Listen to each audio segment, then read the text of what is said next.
Hi, this is Joe Bartz, and welcome back to my Living Music blog. Today is a short blog. Just wanting to get back into making these again. We're going to discuss something that a lot of people talk about in the brass world or in the music world in general, and that is basic routines. Very often, a prominent player or a prominent teacher will create a set of basic routines. And they'll say, well, this set of basic routines will take your playing to the next level. And invariably, if you do the basic routines every day and you think about what you're doing and you try to listen to what's happening, you'll get better. It's pretty simple because anything that you practice, you'll get good at. The danger for me personally with basic routines is that we become dependent upon them. Like some people I know, if they haven't done their 45 minutes of gymnastics on the instrument, they can't play their best. Or if they haven't gone through the entire warm-up sequence and all 12 major scales and all 12 minor scales, then it's just not going to work. Or people that tend to go through, I have this ritual that I do before I play. None of those are wrong. If you feel that that's what you got to do, then please, by all means. I'm just trying to give you another point of view here. And that is, while we are creatures of habit, habits tend to form sort of a thing that I like to call the autopilot, which means instead of actively engaging in what it is that we're doing at this moment, we tend to engage in all kinds of other stuff and turn on some sort of autopilot that moves me through a specific routine, and I'm not thinking about what does this sound like, what do I want to sound like, how does this feel? And it sort of creates a disconnect while we're playing between ourselves and what we're doing. And in the end, it creates sort of this barrier between it. Now, there's nothing wrong with having a set of basic exercises that you do every day. Definitely to maintain certain types of skills on the instrument. If you play tuba like I do, chances are that most of the music you'll be playing is way under the level of skill that you developed in your studies.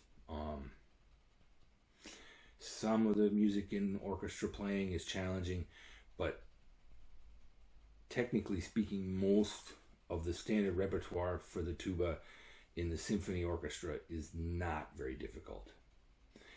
Sometimes it's difficult to bring across certain passages musically, but if you compare even Richard Strauss with most of the tuba solo literature that it exists these days, it is not difficult at all. I know a lot of people are not going to be happy with me saying that, but if we're honest with ourselves, it's the truth. So the key, like of a basic routine or a block of time where we work on the basics of playing the instrument, is to touch all of the areas of playing that are required to be a well-rounded player of that instrument. As quite often the repertoire that we play as an orchestral musician, or even in certain contexts, is really not enough to maintain a good quality base of musicianship. Recently I had the privilege of working with a klezmer band, and a lot of the stuff was very challenging for me because it's been a long time since I've just played using a chord chart or memorizing a chord chart and maybe a few of the small solo passages. But in the end, that kind of playing, while it's good and it's excellent, it's wonderful, I had probably had the best time that I've had in a long time. is still not good for the overall development and overall maintenance of my skills as a tuba player. So the week after, I sat down and started playing lots of long tones.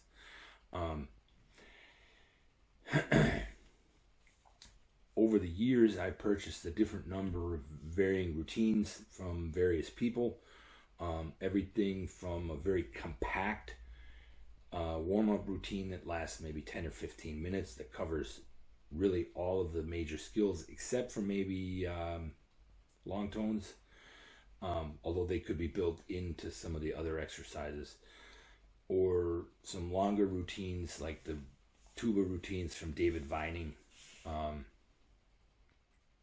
He has a big book of basic routines. What I liked about those is that, let's say there were, in the original editions, there were like 7, so you could space it out over the whole week, and each one focused on, like, a day was flexibility, a day was this, a day was that. And that was good because it kind of mixed things up a bit. Although after maybe 6 months of doing that, you kind of get into that autopilot mode once again. So I like to, let's say during the week, do various things.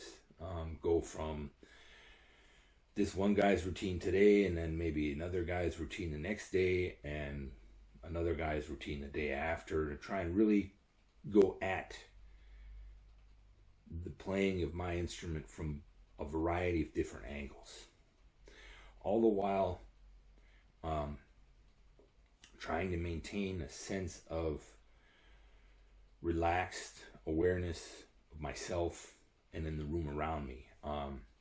If you look at my skeleton exercises in my Everyday Hypnosis series, I talk a lot about feeling the connectedness throughout my entire body and my connectedness to the immediate surroundings. And I find that maintaining that while playing, first of all, gives me a much different perspective of playing, so that I'm not like laser focused on this one thing, but I'm doing this thing in this room, and when I perform, I'm doing this thing in this room and for these people, or in communication with these people. I've discovered that approach has really revolutionized my performing, because I'm no longer shut off from all the things happening because, this here is the music I'm playing. Also helps with the interaction with the other musicians. So have a look at different kinds of basic routines. Think about some of the stuff that I just said. Let me know what you think in the comments, and subscribe to my channel. And have a great day. Thanks. Bye.